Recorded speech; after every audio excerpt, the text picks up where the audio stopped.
días y un saludo muy cordial a todas aquellas personas que nos seguís por nuestros canales y redes sociales.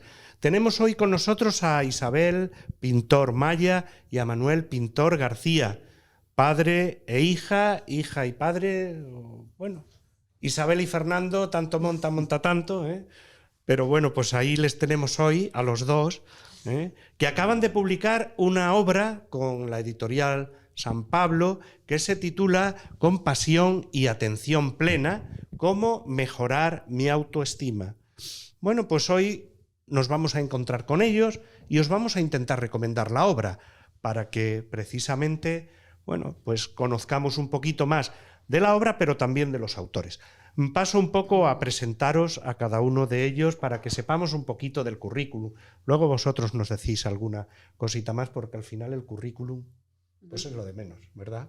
Pero bueno, al menos para que nos conozcan. Isabel Pintor Maya, pues es psicóloga y actriz, ahí queda eso, licenciada en Psicología por la Universidad Autónoma de Madrid. Además, tiene el título de psicodramatista por la Escuela de Psicología y Psicodrama. Diplomada en Arte Dramático por el Laboratorio Teatral William Layton, que se formó además en este campo en Nueva York, o sea, muy lejos de aquí de España, al otro lado del charco. Obtuvo el premio a la mejor actriz secundaria de la Unión de Actores en el 2002, que también es otra cosa muy interesante. Y en la actualidad pues imparte el taller de psicoterapia y teatro, y ejerce como psicóloga individual y de grupo en el Centro de Integración Psicomédica, IPSIMED, de la cual es además subdirectora. Manuel Pintor García tampoco se queda atrás. De tal palo tal astilla, dice el refrán. Y bueno, pues él es catedrático de filosofía de instituto y además es licenciado en teología por la Universidad Pontificia de Salamanca y en filosofía por la Universidad Complutense de Madrid. Pero no quedó ahí la cosa. Yo creo que visitaste casi todas las universidades de España, Manuel, ¿no? Porque luego te doctoraste en psicología, ¿verdad?, en la Universidad Autónoma de aquí, de la capital de España. Tiene una amplia experiencia como docente, como terapeuta y también como orientador. Es voluntario. Bueno, me decías hace poquito que ahora lo estabas un poco complementando con la ayuda familiar, pero has estado de voluntario mucho tiempo en el Teléfono de la Esperanza. Has sido director del Instituto Nacional de Educación a Distancia y tienes pues diversas publicaciones, investigaciones y artículos, sobre todo acerca del aprendizaje y la motivación. Dos temas que yo creo pues interesantísimos. Bueno, pues ya conocemos un poquito más a nuestros entrevistados y bueno, no sé si me habré dejado alguna cosa en el tintero, pero a lo largo de este encuentro yo creo que podemos ir también profundizando y, no sé, pues también complementando todo aquello que a vosotros se os ocurra. Muchas gracias, Manuel, muchas gracias, Isabel, por estar hoy con nosotros y bueno, como hemos podido apreciar en esta presentación que yo he querido haceros, pues tenéis un vasto y un rico currículum los dos. Pero a mí eso se me queda corto, porque yo os decía antes, ¿no? Lo hablábamos un poquito así, que lo del currículum es lo de menos, ¿no? ¿Quién es en realidad Manuel Pintor? ¿Quién es en realidad Isabel Pintor? ¿Qué es lo que...? Y así empezamos con algo, si queremos, de lo que podríamos llamar autoconocimiento, ¿no? ¿Qué diríais vosotros de vosotros mismos? Has hecho la pregunta más difícil. Es la pregunta que yo en estos cursos de teatro terapéutico les hago ponerse por parejas y preguntarle al otro, ¿quién eres tú? Y el otro tiene que contestar quién eres tú y se queda a veces callado y le tienen que seguir preguntando, ¿pero quién eres tú? ¿Pero quién eres tú? No eres el que vive en X calle, ni el que ha estudiado X cosa, ni el padre de X hijos, ¿no? O sea, ¿quién eres tú? Esa gran pregunta no es nada fácil. Y quizás escribiendo este libro, dedicándonos a lo que nos dedicamos, tratamos de contestar a esa pregunta, ¿no? Y esa pregunta, pues que a lo mejor todavía no nos hemos respondido. Y bueno, has visto que yo en mi currículum voy dando bandazos, porque pasar de actriz a psicóloga es un poco raro, aunque yo empecé estudiando psicología y luego estudié arte dramático. Fue más bien al revés. Lo que pasa es que, bueno, pues la vida a veces te contesta la pregunta de quién eres tú, sin que tú puedas tampoco hacer mucho, ¿no? Entonces te suceden cosas, respondes a ello, las acoges o las dejas pasar. Yo más bien soy de acoger todo aquello que me sucede, me lanzo, me tiro a la piscina, me apunto a todo, que supongo que mi padre habrá tenido que sufrirlo toda la vida. No soy una persona de las que se queda en su habitación escuchando música. Entonces, pues quizás soy una persona que acepta muchos retos y que trata de aprender de todo lo que me ha pasado en la vida, tanto las cosas buenísimas como las no tan buenas, ¿no? Y en el libro hablamos de todo eso.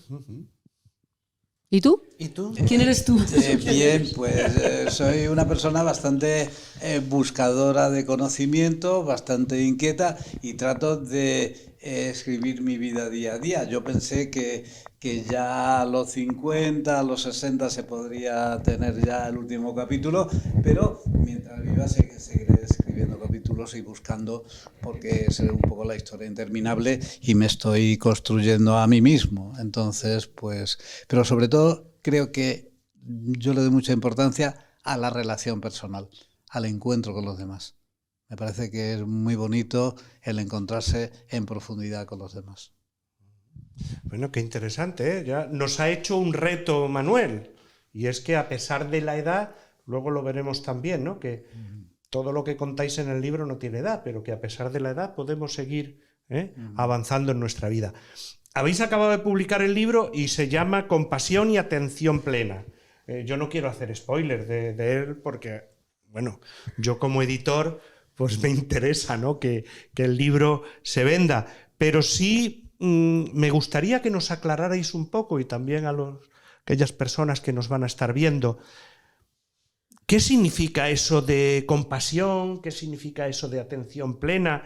¿Y cómo lo podemos eso integrar en nuestra vida? Porque al final de eso va el libro. Pues sí, efectivamente, aunque haya una parte importante del libro que sea teórica, en el sentido de que te explica lo que pasa cuando nos introducimos en la práctica de la atención plena, o más conocida como mindfulness, pero en realidad significa atención plena en castellano, ¿no? Entonces, todo lo que cambia en nuestra estructura cerebral cuando la practicamos, sobre todo la mayoría son beneficios para el sistema nervioso. Además, tratamos de ayudar a las personas que están iniciándose a ello, o incluso personas que ya lo controlan un poco más, cómo haces de eso un modo de vida. ¿Cómo haces que la atención plena esté en tu vida siempre? No solamente esa media hora que dedicas a la meditación diaria, que también es complejo llegar a esos niveles, pero no hace falta a lo mejor dedicarle media hora al día, ni siquiera, ¿no? Sino es que tú trabajes la atención plena en cada cosa que haces. Entonces, hablamos de ejemplos prácticos. Ponemos alguna meditación cortita escrita para que quien quiera pueda incluso utilizarla pues en un grupo, ¿no? O se la pueda practicar, aplicar a uno mismo. Y bueno, pues también hablamos de vivencias personales en las que la atención plena, que creo que a los dos nos ha llegado en momentos vitales diferentes, pero sí que nos ha transformado, y yo tengo que decir que para mí hay un antes y un después en mi vida gracias a la práctica de mindfulness, ¿no? Y al haberlo conocido, que ha sido algo pues nuevo para mí. Manuel, esto parece, no sé, como que es algo moderno, y bueno, tú y yo ya somos personas experimentadas, ¿no? Por así decir. Y creo que el libro parte mucho precisamente de esa experiencia que habéis hecho o que habéis ido haciendo juntos, pero también incluso de vuestra propia trayectoria personal. Lo decía antes Isabel, ¿no? Os ha pillado en momentos vitales distintos, ¿no? ¿Cómo has experimentado tú esto? Porque claro, te ha cogido posiblemente en una etapa vital muy distinta a la que le ha cogido Isabel, pero ¿cómo has ido experimentando tú esto del mindfulness, como ahora se le llama, ¿no? Desde que John Kabat-Zinn pues puso esto así de moda, por decirlo entre comillas. ¿Cómo se ha ido integrando en tu vida? ¿Cómo fue tu experiencia, el primer contacto así que tú tuviste y lo fuiste integrando? Sí, bueno, yo hace unos 40 años ya había asistido a cursos de conciencia sensorial que se empezaba a introducir en España, el Zazen, el Zen, las prácticas orientales, y ya desde entonces trataba de incorporarlo a mi vida para hacerme más consciente, sobre todo del cuerpo. Integrar el cuerpo-mente, porque la educación que recibimos generalmente es muy intelectualista, es formar la mente, y sin embargo procuraba hacerlo no sin dificultades, integrar cuerpo-mente.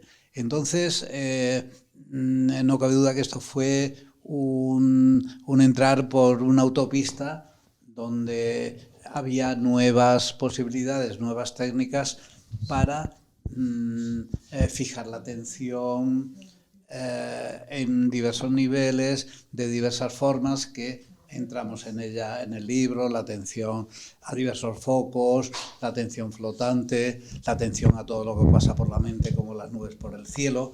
Y entonces, todo eso fue muy importante, pero también hubo un momento, y en el libro se descubre, porque se va deslizando el libro desde la atención plena hacia el compromiso, hacia la compasión.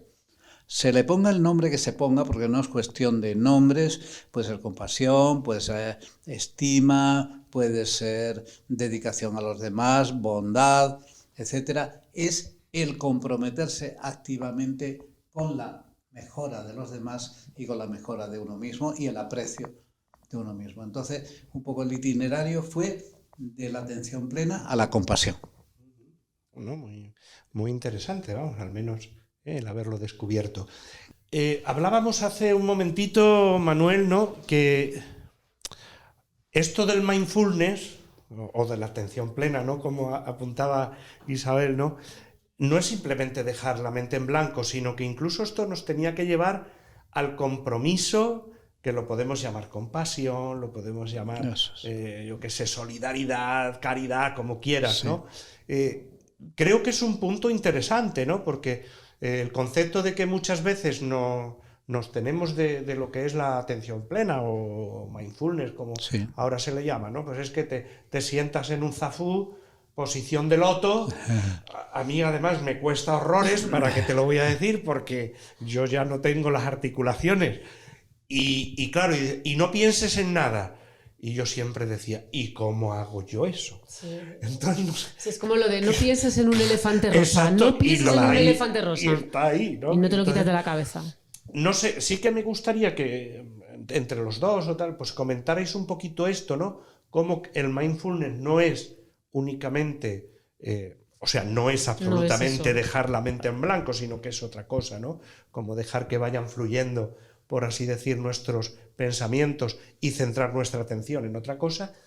¿Y cómo integramos esto luego? Porque yo creo que es una de las partes más interesantes del libro, que esto lo integráis vosotros con lo que llamáis compasión, que al final no es otra cosa que socialización con el otro, ¿no?, a partir de lo que meditamos, ¿no?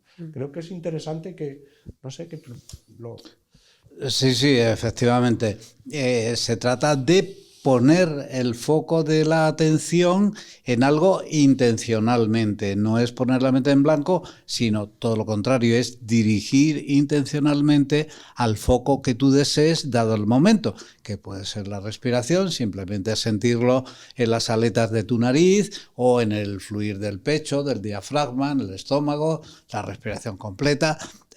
Fijarte en ello, pero también puede ser fijarte en sonidos. abierta a los sonidos, abierta a los olores del campo, a los brillos en la piscina mientras nadas, y estar en el momento presente.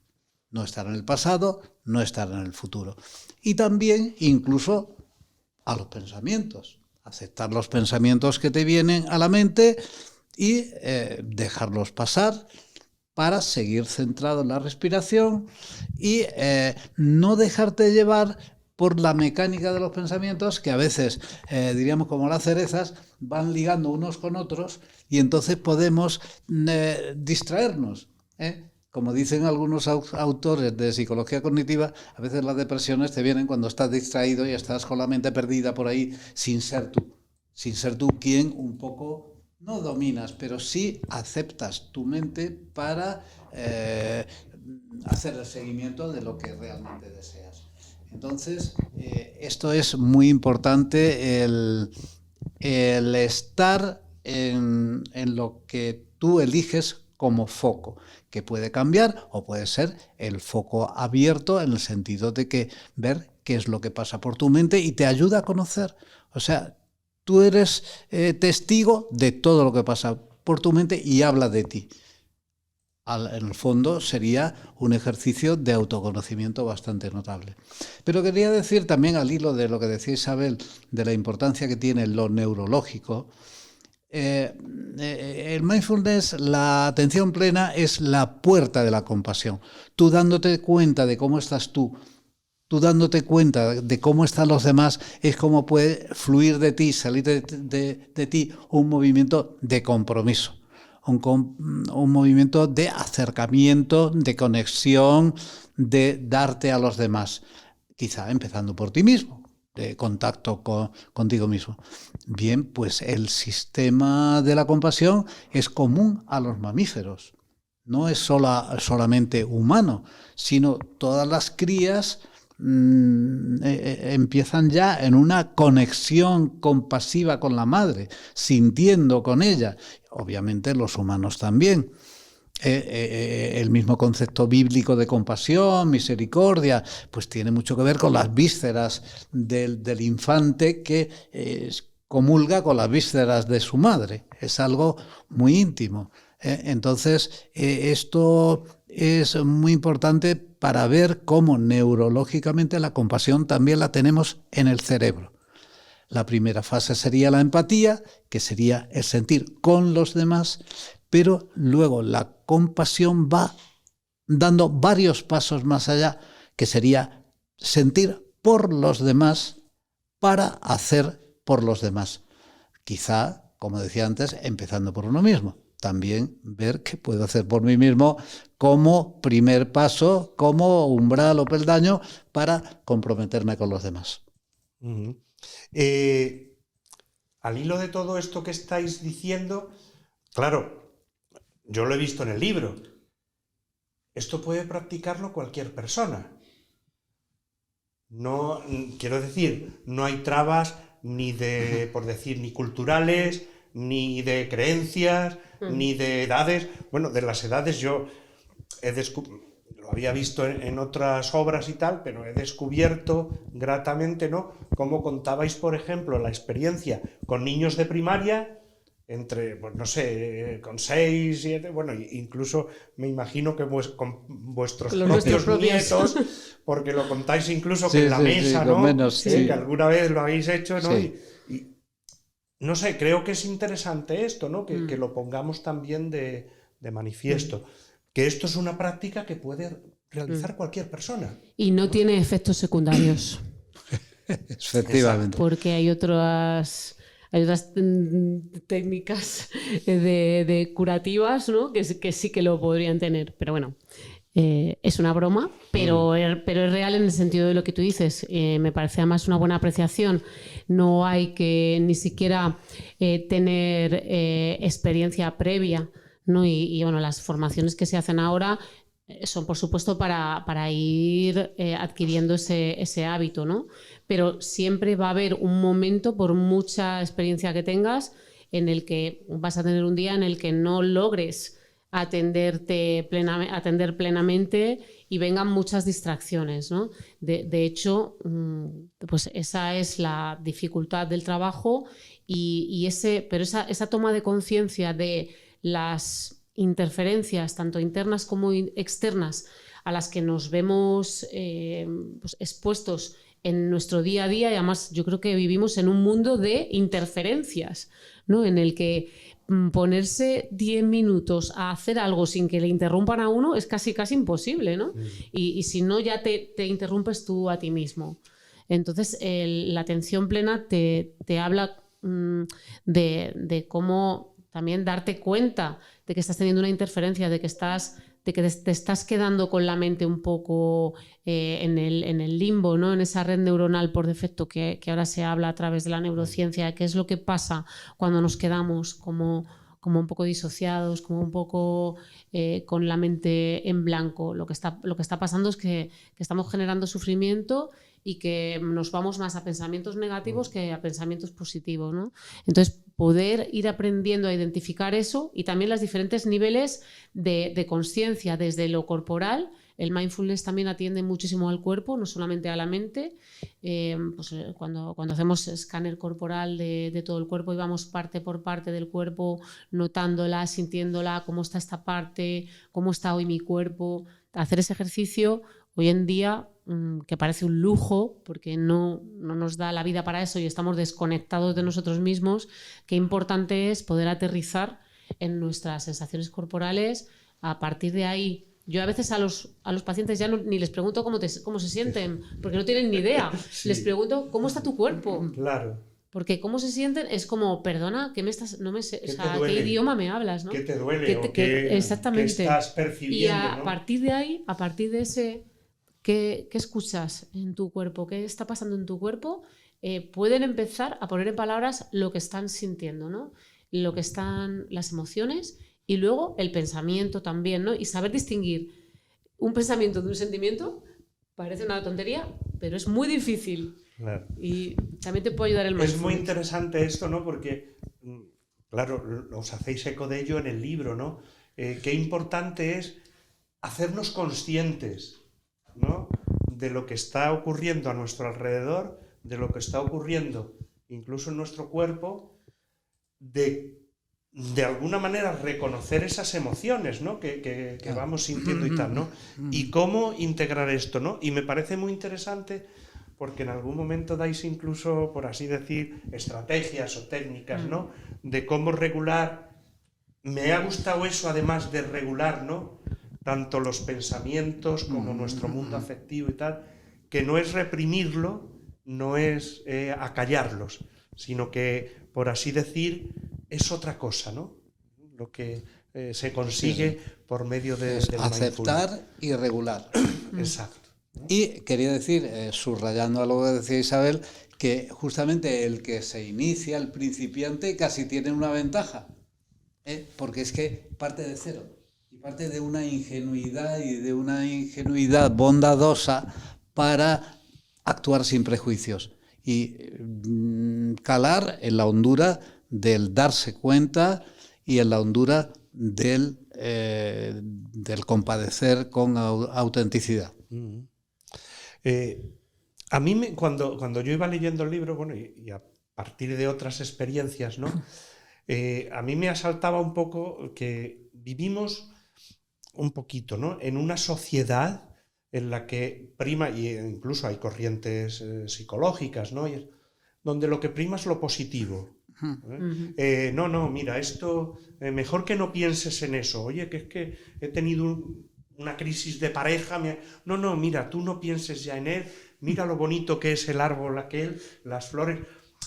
Que a mí me parece estupendo, quiero decir. No tenemos que estar regodeándonos, por así decir, en la... Sí. Pero, no sé, hay a lo mejor incluso una cierta tendencia a dejar de un lado el dolor. Yo creo que esto, como que vosotros lo presentáis bastante bien en la obra, como que nada de esto hay que reprimirlo, sino que va más bien hacia la aceptación, ¿no? y hacia el intentar integrarlo esto en nuestra vida. No sé. Sí, si nos podéis eso, explicar un poquito. es eso que siempre escuchamos de lo que de lo que no se habla no sucede, ¿no? Y nos engañamos a nosotros mismos no hablando de este tema. Así no me afecta tanto, ¿no? Eso no es real, no es real. O sea, más bien al contrario. Bueno, lo que efectivamente darnos permiso para atravesar ese sufrimiento, ¿no? El mirar a la herida, que es ahí donde encontrarás la luz, no al contrario, no tapa la herida, cósela, aunque eso no esté infectado. Es una tendencia que tenemos, ¿no? El cortoplacismo, un poco pues lo quiero todo aquí y ahora, quiero estar bien, se me tiene que pasar. A mí hay veces que me vienen a la consulta y ¿cuántas sesiones necesito? Y yo me quedo diciendo, jolín, pues... No lo sé.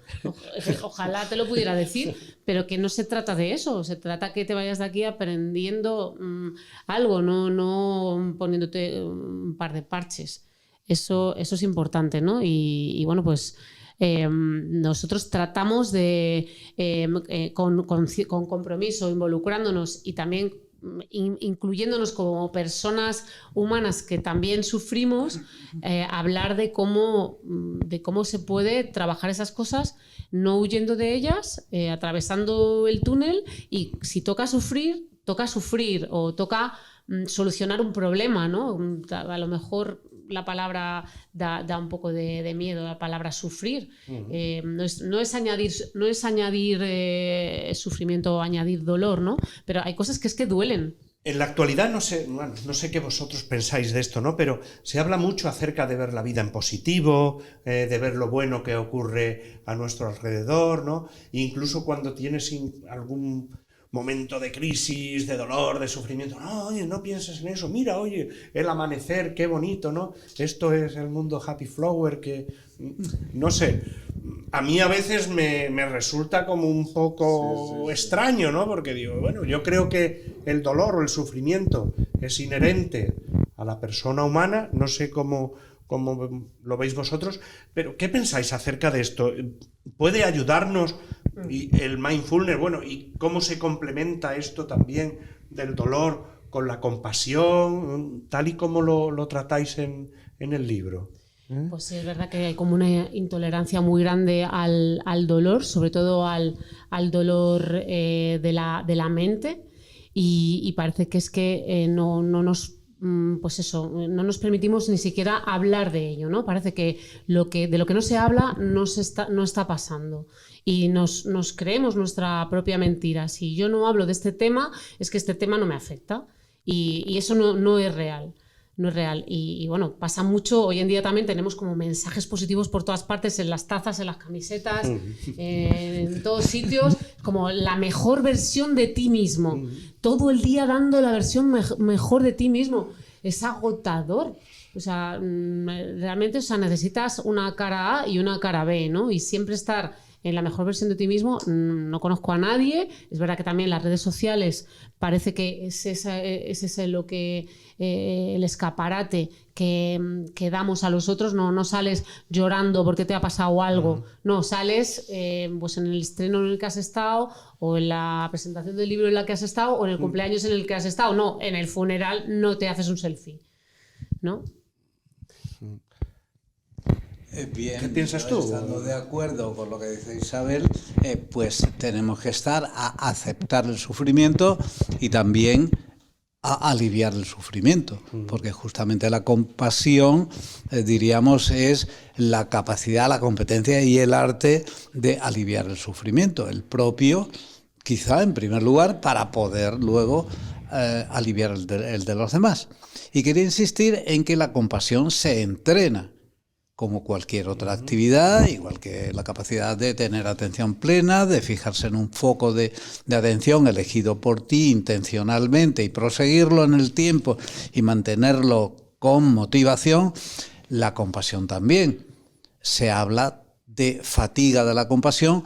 ¿Por qué? Porque diríamos que la compasión, como el amor, pues son inagotables y no se cansa uno de amar.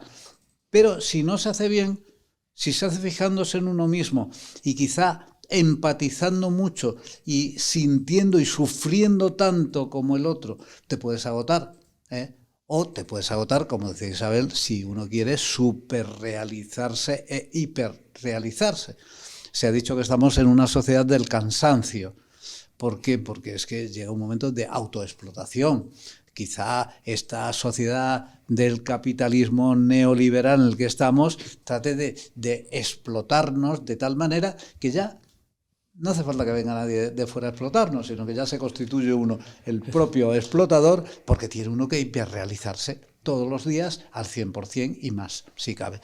Bien, pues justamente el entrenamiento en compasión es el hacerlo de una manera, diríamos, discreta, progresiva, asumiendo las propias limitaciones y las limitaciones de los demás.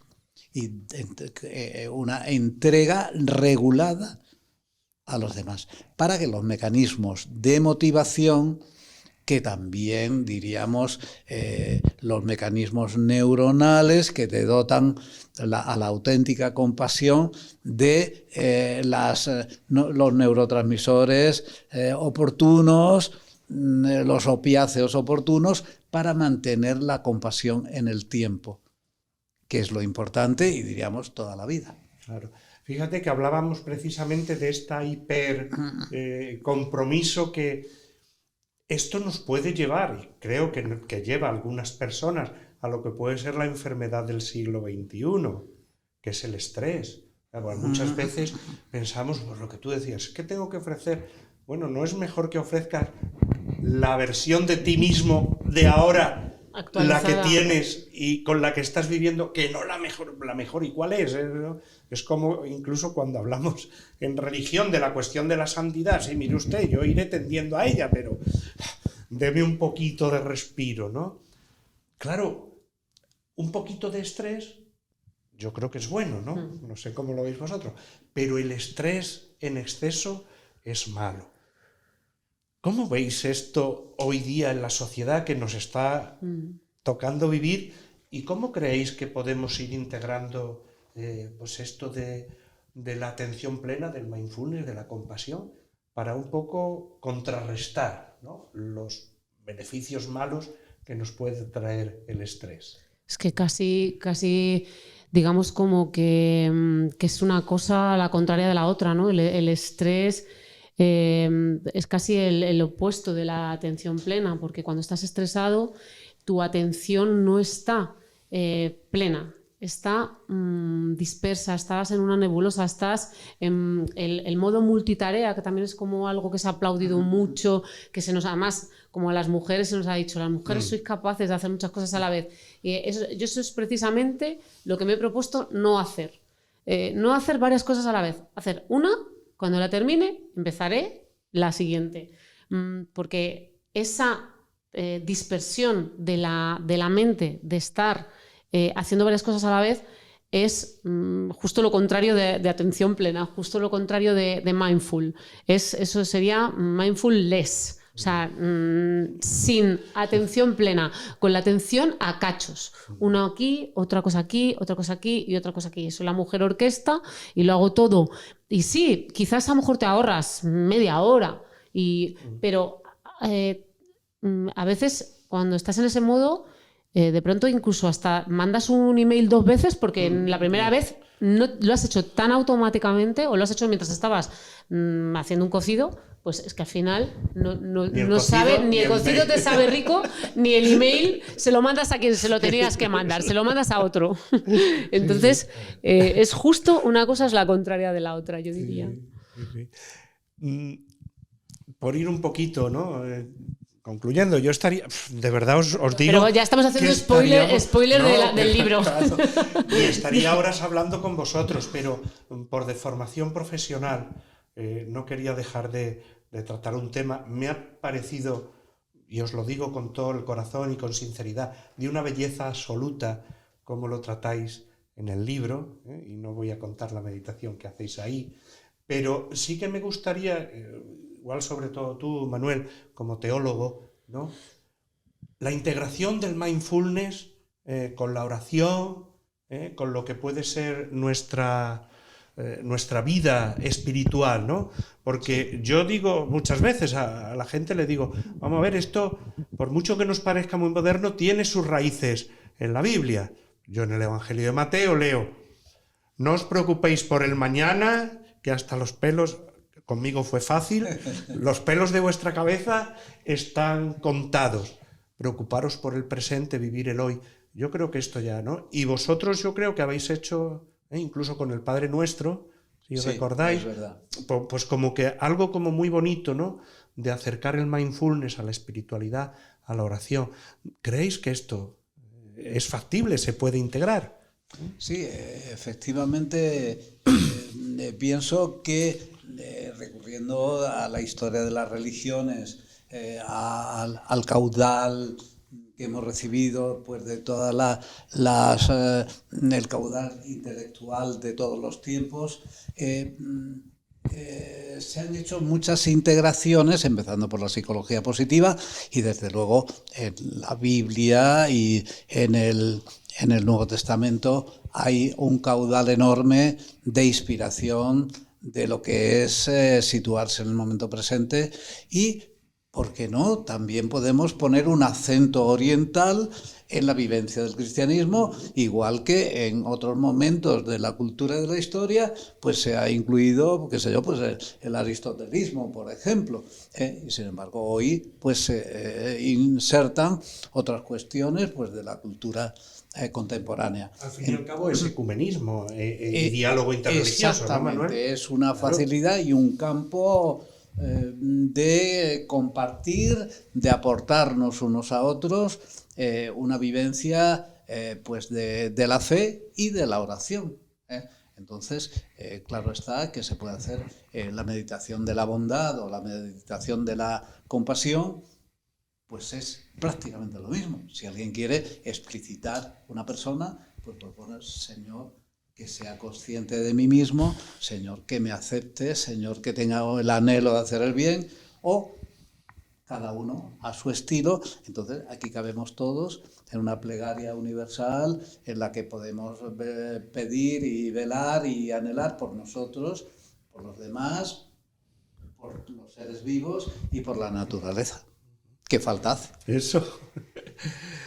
Bueno, pues yo sí que os pediría, para concluir, ¿no?, que, bueno, pues que dijerais cada uno pues alguna palabra, ¿no?, a aquellas personas que nos están viendo por nuestro canal de YouTube, por las redes sociales, y bueno, que les invitéis de alguna forma pues a que se acerque a esta preciosa obra, ¿no?, de mindfulness, o si queréis, pues como vosotros lo habéis titulado, ¿no?, que me ha parecido muy acertado, porque así utilizamos más el castellano, de la atención plena y la compasión. Podéis expresaros pues si bueno, ha quedado algo en el tintero. En resumen, para nosotros ha sido un viaje que queremos compartir con todos los lectores, una forma de acercarse a... Creo que ya es que no solamente hablamos de atención plena y de compasión, hablamos de muchas otras cosas, ¿no? Quizás sobre el subtítulo de cómo mejorar mi autoestima, cómo ganar en relacionarme conmigo mismo de una forma más sana, cómo ser amigo de ti mismo.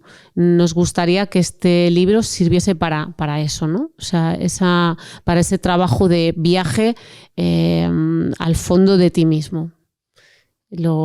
Aunque tú siempre hablas de y la relación con los demás. Sí, claro. Pero la relación con los demás es un reflejo de cómo te relacionas contigo mismo. Claro, obviamente. Sí, ha sido fruto de una experiencia largamente vivida, con mucha emoción, mucho sentimiento, y lo importante es el sentimiento. Es más, mindfulness se puede traducir como atención plena, pero también como corazón pleno, que es justamente el sentimiento, el afecto, la conexión emocional, primero con uno mismo, dándose cuenta, y con los demás. Pues nada, muchas gracias Isabel, muchas gracias Manuel por este encuentro que hemos podido disfrutar con vosotros. Y bueno, pues muchas gracias también a nuestros seguidores. Desde aquí os invitamos a que no os olvidéis dar a me gusta a este vídeo y a que también nos sigáis en las redes sociales. Os hemos estado presentando con pasión y atención plena cómo mejorar mi autoestima. Esta obra, como siempre, lo podéis conseguir en Librería San Pablo, siempre cerca de ti, en las librerías paulinas y también en las principales librerías de todo el territorio nacional y, como no, también en las plataformas digitales. Muchas gracias a todos vosotros por vuestra atención y hasta nuestro próximo encuentro. Ya sabéis, con pasión y atención plena, cómo mejorar mi autoestima.